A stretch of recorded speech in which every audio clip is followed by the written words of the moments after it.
Hello everyone and welcome back to the Cyclocross Social podcast. It's finally here, the Belgian cyclocross season is starting. The big names of the sport have arisen from their summer sleep. They are ready to start their season. We're going to look ahead at the first Belgian race of the season, the Cross Beringen Men on the B-Mine, and with me here to do that is Issam. Yes, thank you for having me. We're in a bit of a weird situation, Issam, so thank you for still being here. But it's 48 hours until the Belgian season starts, less, and we don't have a start list. I postponed recording the podcast. I postponed sending out Inside Cyclocross because normally it comes on Wednesday or Thursday. But it's still not there.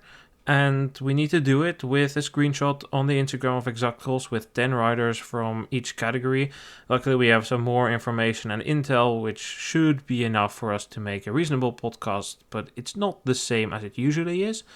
Before we dive into the preview of Beringen, it's tradition in Belgium that the week before the season opener, the big teams have a team presentation. This year was no different in that regard.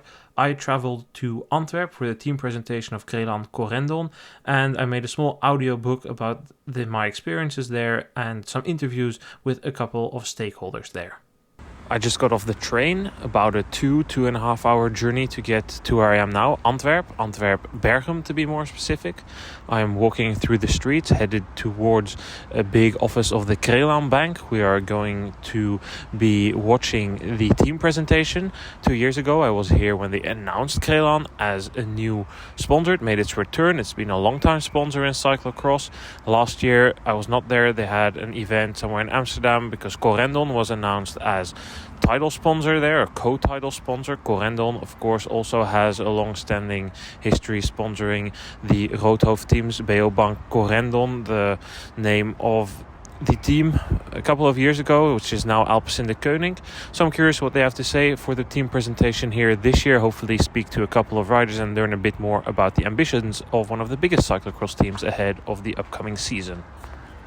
Meer dan de hoogste tijd om het vernieuwde wielerteam, ze zitten hier al klaar, Crelan Corendon 2024-2025 aan u voor te stellen.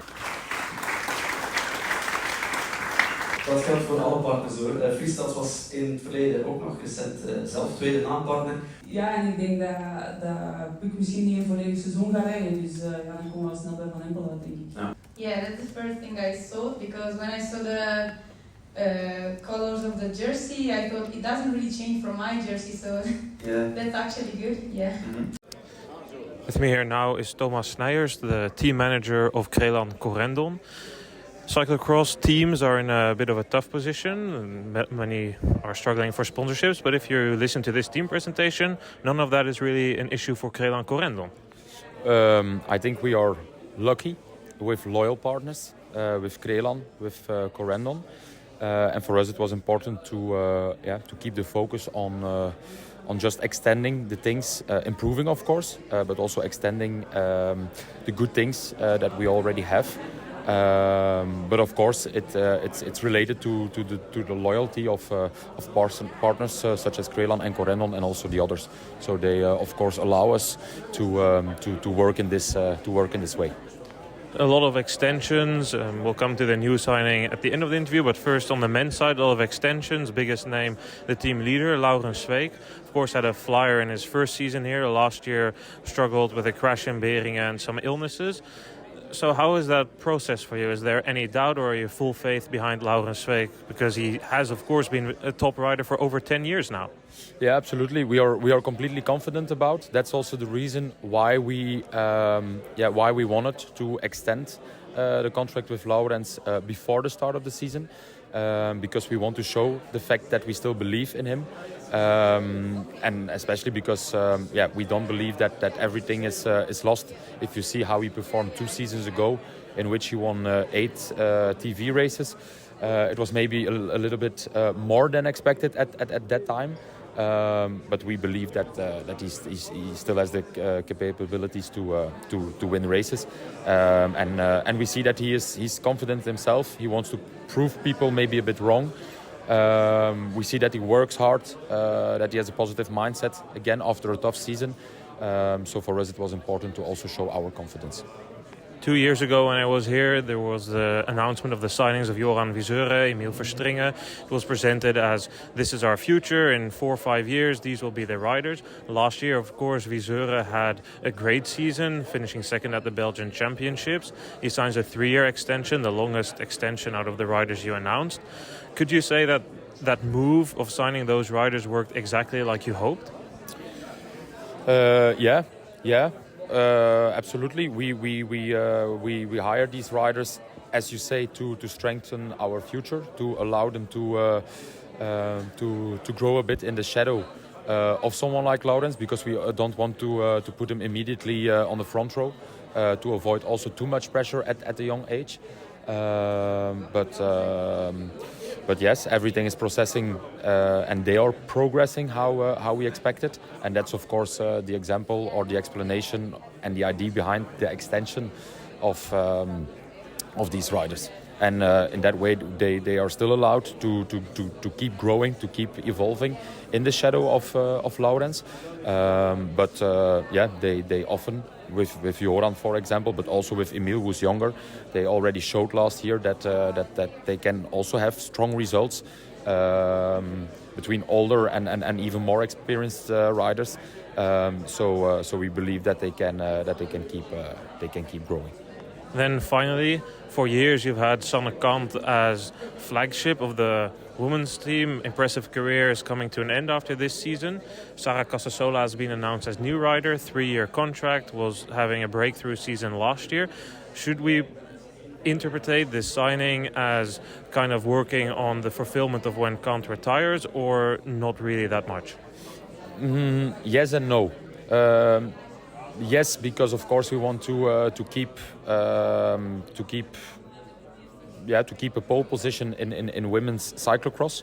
Also in women's cyclocross, of course, the cyclocross teams or the specific cyclocross teams and riders have to fight against some of the women riders who are part of a World Tour structure, which is still very different, of course, than a cyclocross team. So yes, with Sara we aim, of course, to get some top results. But at the other hand, it's not completely fulfilling the role of Sanne, because I think it's very complicated to do that, given that Sanne was for 15 years one of the leading ladies in cyclocross. But at one point we also have Marion Norbert-Ribeyrolles, for example. And as we said, for example, the Belgian championships are really the Belgian women championships. Of course, the men's too. But with the Belgian championships in the women's category, we absolutely have the goal to keep that jersey with Marion. So yes, because we want to keep our pole position and we want to be a winning team in the women's category. And no, because we have also Marion, who needs to follow as a Belgian in the footsteps of Sanne.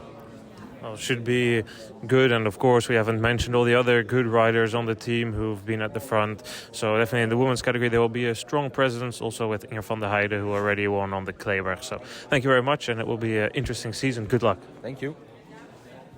Sara Casasola, you signed a 3-year deal with Crelan Corendon. How do you feel about that? I feel really happy about it. I'm really proud to join that team, and I feel really excited for the start of the season. How do you think this will improve your career? What steps do you hope to make here? Of course, being that team will help me a lot, especially on the technical side, which I really need to improve. And yeah, of course, it's good to have this environment. The team is really good and will follow me for the next years. So I'm really looking forward to do a step more on the performance side, and yeah, of course I hope it will be improving every year. Last year you broke through with some really good results, including a podium place at the European Championships. What goal do you have for this season? I have few goals. Of course I would like to do a good season, constant with the results. Main goals will be World Cups and Super Prestige normally. And of course, European Championship and World Championship are good goals to follow. I would like to get some more podiums, of course. And yeah, of course, it will be nice to get a victory in Belgium. And of course to have, as I said, a constant season with good performances throughout all the season, yeah. So last year you traveled a lot between Italy and Belgium. Will you keep doing that, or? No, I think this year I will stay a bit more because I will also race more in Belgium. Last year I just did normally the World Cups and some super prestige races, while this year my calendar will be mostly all in Belgium, so I will stay more here than at home normally. It will be a big change, but of course it will be good for me. Also, I will have to travel less and it will help my recovery, of course. And finally, did I hear correctly that you drink cappuccino in the afternoon? Yeah, sometimes I do. Well, here we don't mind that much. Cappuccino for every time of the day. Good luck this season. Thank you so much. Thank you. Okay. It was an interesting afternoon in Crelan Bergen. We had a lot of news, a large number of contract extensions. I don't even know all of them from the top of my head because that's how many there were. The biggest news was, of course, the signing of Sara Casasola, who you just heard from. Then Johan Viseuren signed a 3-year contract extension, which is quite long. More importantly, I think Laurens Sveek signed a 2-year extension, which is an end to the speculation that he would potentially go to Ridley. They were interested in his services. And then there were just a number of other extensions, all 2 years. Van Sinai, Bakker, Ribeirol. I think Verstringen extended for 2 years as well. Maybe I'm forgetting one or two, but I will correct that when I'm in the studio again. So, yeah, the team seems in quite a good shape, and it's good to have some good news from a team like that, because the reality is it's a tough time for many cyclocross teams. The betting sponsors are going to be removed, so putting all that together means there will be less money. So it's good that these riders have all extended. I don't think anybody has left the team or is about to leave the team, so that was quite interesting. And then finally there was a rumor floating around too, actually. One is that they are working on the signing of Stefano Viezzi, junior world champion of last year, and secondly that Alvarado would move to Phoenix de Koning. So that's that. And I think with that, we can go back to the studio. So that was my audio report from Antwerp-Bergen. Just to clarify, the riders who extended for 2 seasons are Laurens Sveek, Emiel Verstringen, Manon Bakker, Marion Norbert Ribeirol, Xaide van Sinai and Inge van der Heijden. Johan Viseuren signed a 3-year extension and Sara Casasola is the new signing. Issam, let's bridge to Beringen on Sara Casasola, the Italian champion. What are your thoughts on her move to Crelan Corendon, and what do you think she can do in the season opener? Well, if I focus firstly on the move, I think it's a very, very positive signing for Crelan, and for her, I think it's definitely a step up from where she was. I think that the support that she will get will be larger. I think that also, Belgium is a major stakeholder in cyclocross, and to get the support from there is huge, I think. And for her being an Italian rider, that makes it obviously a little bit more difficult to find a place in a Belgian team, and for her that it's made possible via Crelan Corendon is great to see. And I think that for her it's a step up. Mostly it's a very positive signing, and yeah, in terms of what we can expect from her in the opening of this season, I don't know. It's gonna be a bit difficult. It's gonna be a bit of guessing, and from there we will have a clearer view. But she will definitely be able, most likely, I think. I would be a bit disappointed if she was not able to make the top 5.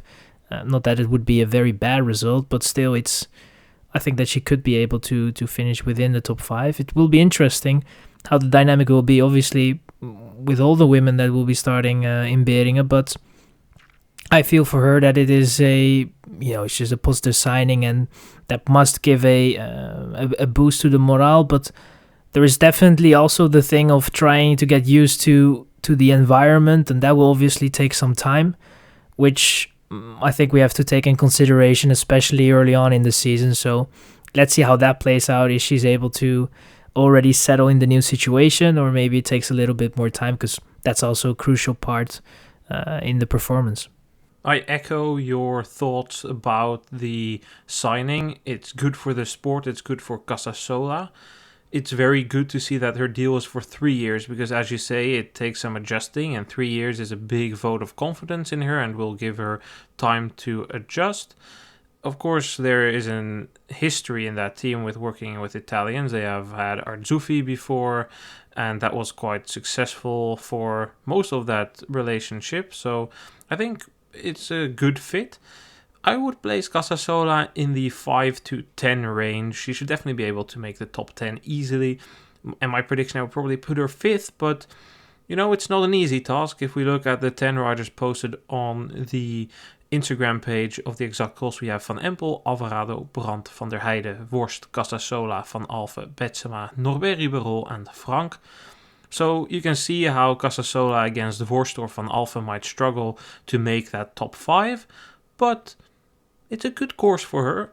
She does pretty well on fast courses, also in muddy courses.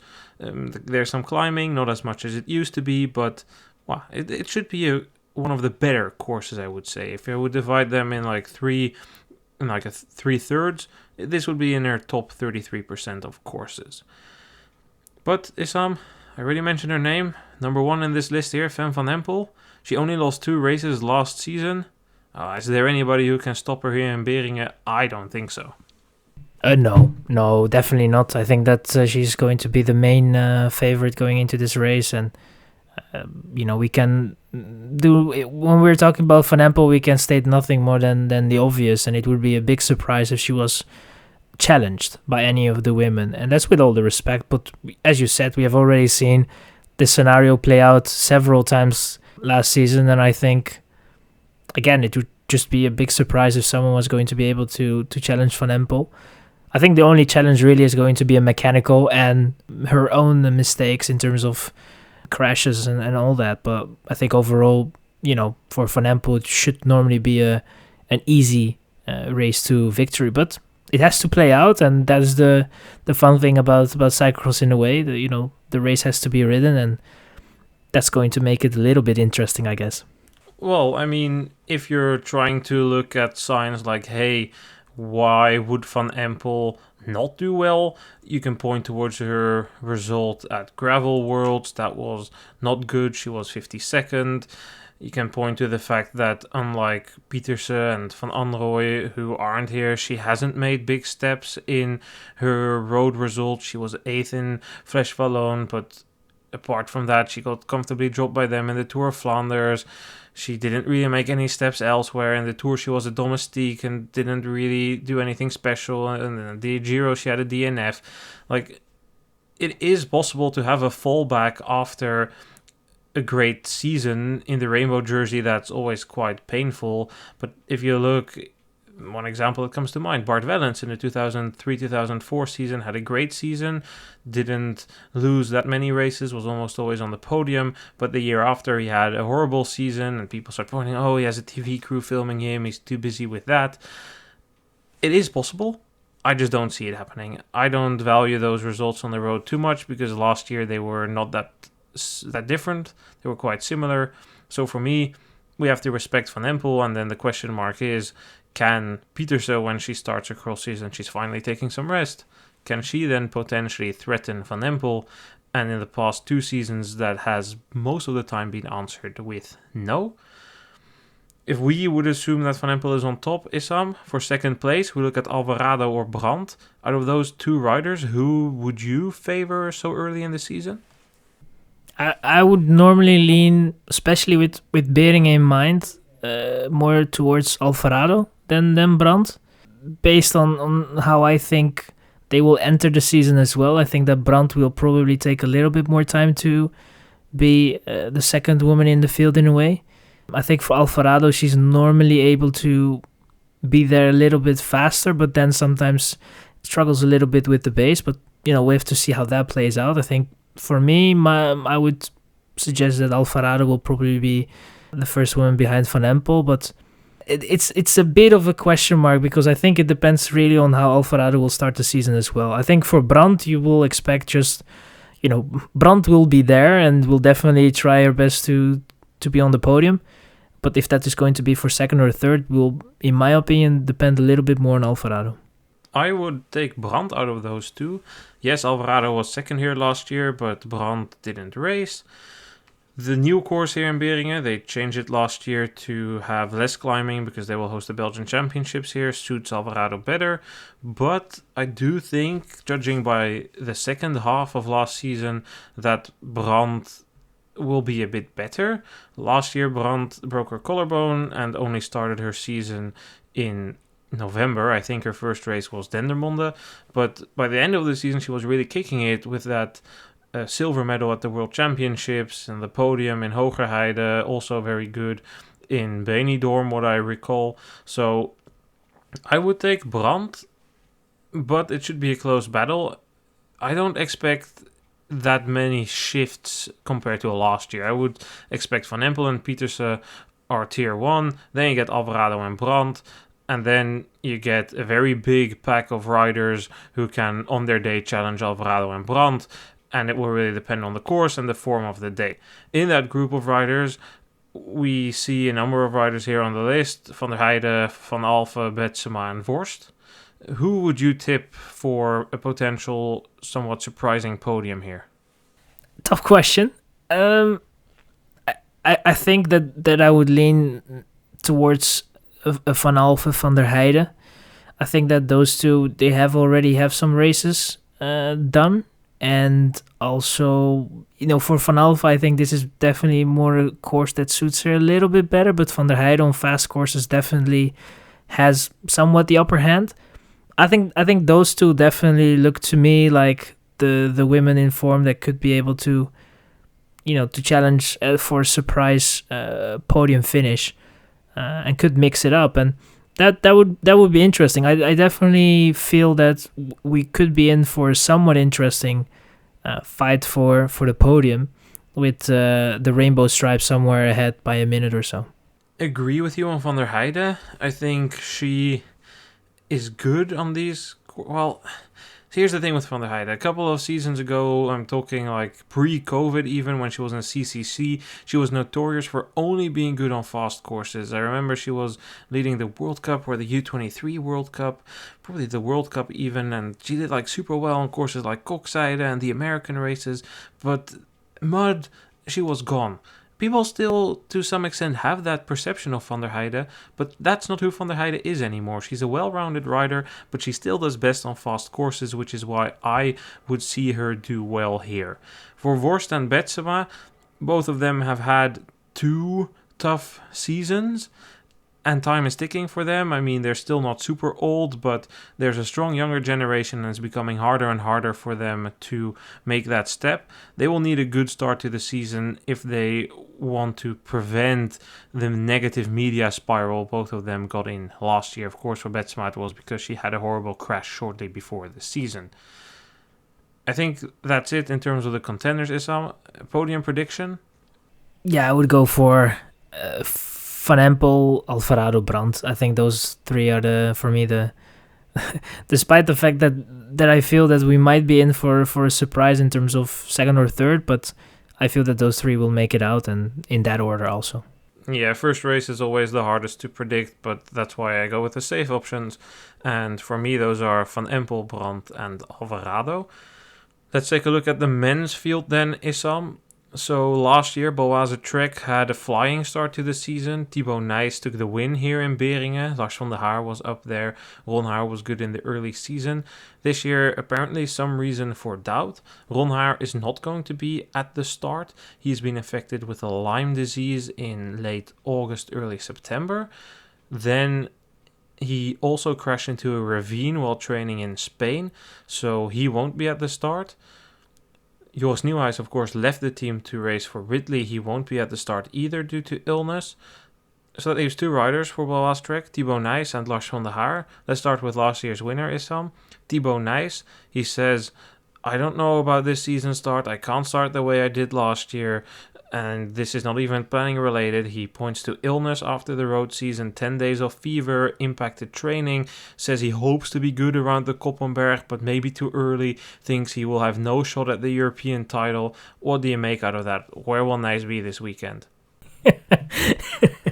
Well, I mean, look, I kind of understand what he's trying to do here. I mean, I'm not going to deny that he may or may not have had an illness, but I definitely think that it is, if you have it or if you had it, you can always say, okay, I cancel this week out, or I wait, I postpone my entrance into the field. Yeah, like Ronnar.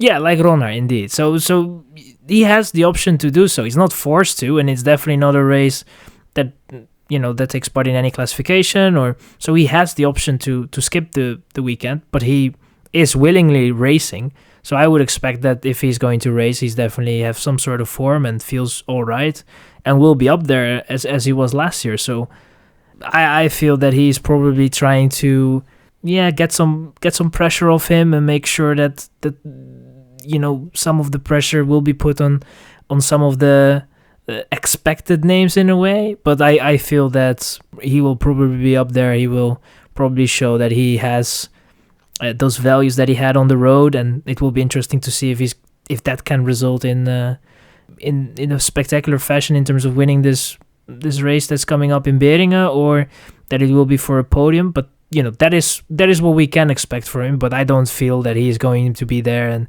finish outside of the top 10 without having any issues. Everyone wants to be the underdog. Nijs has been sick. I just mentioned the issues of Ronhaar. Zweek isn't starting here. Kuipers isn't starting here.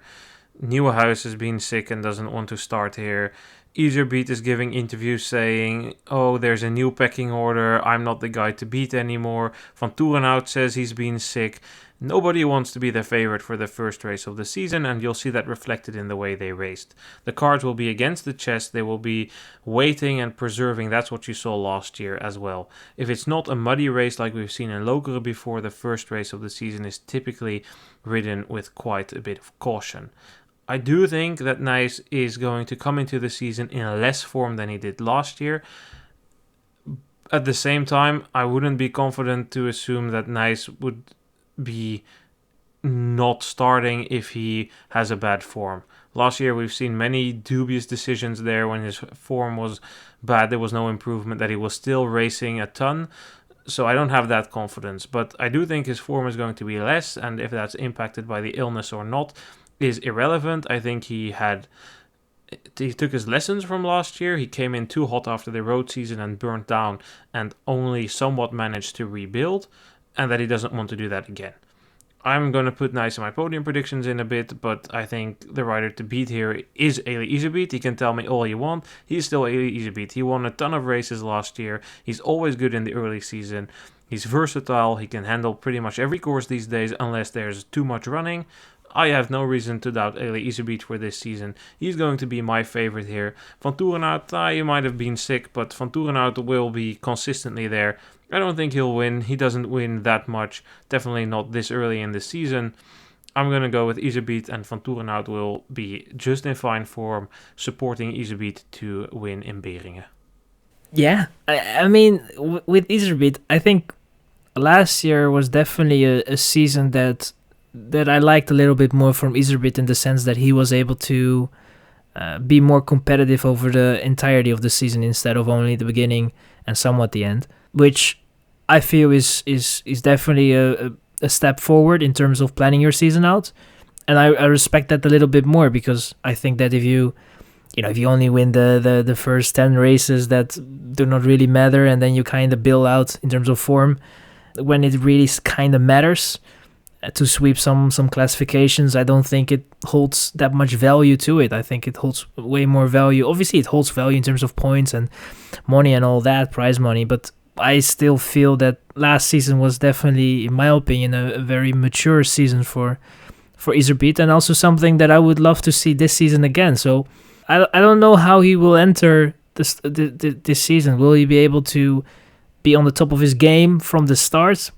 No doubt he will probably be up there, but will he be that sharp to immediately go for victory is for me the main question. And I think time will tell, and we will see it in the first couple of races how his season will play out. But I lean more towards an Iserbeet that could be challenged, and that is not going to be up there, and you kind of know already that the attack is coming for victory. Well, we'll probably see an Iserbyt-like race in the sense that he waits until the last lap. But I don't think it will be a walk-away win. But don't forget this. The past 2 seasons, I agree with you. He has been more consistent. He didn't blow up halfway through the season. But last year he was also very good at the beginning of the season. He almost won in Beringen. And he in fact should have won because Nice was clowning around. He crashed in Waterloo, but could have also won there. He won in Overijse because he outsmarted Nice. Or I don't actually know what Nice was doing there. He should have waited for the sprint. But that's racing. Iserbyt was very good at the start of last season. And I think that he will also be very good this season. But we'll see what it comes from it. But I think that we're going to see a strong Iserbyt, not necessarily walk away. I agree to the extent that the time that Iserbyt would easily win all these preseason races is behind us. I'm quite happy about that. Other riders have leveled up. One of the riders he mentioned was Niels van der Putten. What do you think about his chances for this weekend? Well, Van der Putten definitely is a rider that is up and coming, but we have said that for a while now. So he is kind of there. He has presented himself to the front of the field several times, and he has proven himself. But I feel that he has to do that a little bit more, and who knows? This could be maybe his season where he will showcase that a little bit more. If he's going to be able to make that step is a question mark for me, to be honest. But we will see. I feel that definitely, he could be able to be in the mix, and I really loved from last year as well some of his crazy last laps in a way. So if he's able to hang on, you're in for some trouble, because he has, somewhat like Iserbyt was able to do in several races, he also a little bit further back was able to snatch top 5s and 6, 7, 8 places. It was for places that matter a little bit less, but he was still able to come out kind of victorious in the groups that he was in the last 2 laps. And I feel that's something that you need, especially if you want to try and go for the victory. So let's see. But Van der Putten is a bit of someone that maybe has to wait out a little bit for the circumstances to go more his way. He's a guy very technical, likes to play around with the bike more. That is, Beringen is definitely also in some ways a bit technical, but it's also a very fast course in a way, and climbing, and it's a bit atypical, and it's definitely not your cyclocross kind of race. So, you have to see how that plays out. But I have expectations for Van der Putten, and I hope he can show that in terms of how his season will go. I think this course is going to be a bit too fast for Joran Wiesure, Emil Verstringen. I don't really expect them to challenge that much for a top 5. Orts for the Ridley team, I don't really see it happening right now this early. Ryan Kamp also can't really see it happening for some reason. Last name, 2 names actually. Lars van der Haar. I think Van der Haar, the old man, the veteran in the team of Baloise Trek, I think he'll be there for another year. It's hard to tell. I do think last year he already declined a little bit relatively to the rest. I think he should just about be good enough to still be in the mix here. It's a good course for him. He can be a bit wibbly wobbly shaky at the beginning of the season, but I think he'll be there. And then the final name is Cameron Mason. Might be a bit too hot, although the race is in the evening, so it should be cooled down a little bit already. Some more pleasant cyclocross conditions. Last year, of course, started his season very, very fast, but also burned out very fast, so it will be interesting to track that this season. For the predictions will be Iserbyt, Van der Haar, Nice. What do you think for the men's race, Issam? Despite all the fuss that was around Nice and not being in ultimate shape in terms of entering in Beringen, I would say that I still favor Nice in a way to get the victory and get the job done. And in terms of second and third, I'm going for a bit of a surprise with Van der Putten in second, having already that week of racing as an advantage in a way, and then I would go for a solid third place for Eli Iserbyt. Final name I forgot to mention is actually Toon Aerts, Deeschacht rider. He was quite good last year when he came back from the doping suspension, but he was fresh, the others were tired. It will play a role here that he is starting at the back, so that's why I think he's not going to be in the mix for the win, but I could see him finish somewhere around 5th place. Issam, the racing season is ahead of us. I hope you are looking forward to it as much as I am, and we'll be back Saturday night to record the recap. Oh yeah, for sure. I mean, I think I can recall something that I was saying that it wasn't really, I wasn't really in the mood for it, or at least I didn't really feel the hype. But right now, it's definitely, getting more and more enthusiastic about this opening kind of season in a way. Obviously, we had some races already, but now we get again the televised live races on the big screen, as I said, and I feel that is, just has a different vibe in a way, and I'm really looking forward. I think, you always start these seasons with questions, and some of them get answered, and some of them never will be answered. You will be in February and still be like, well, we still really don't know how that would have played out and all that. So, it's just gonna be great, and looking forward, and I hope we will get a great show from these riders. Yeah, fingers crossed, a good start to the season. Thanks everyone for listening, and we will be back very soon. Goodbye.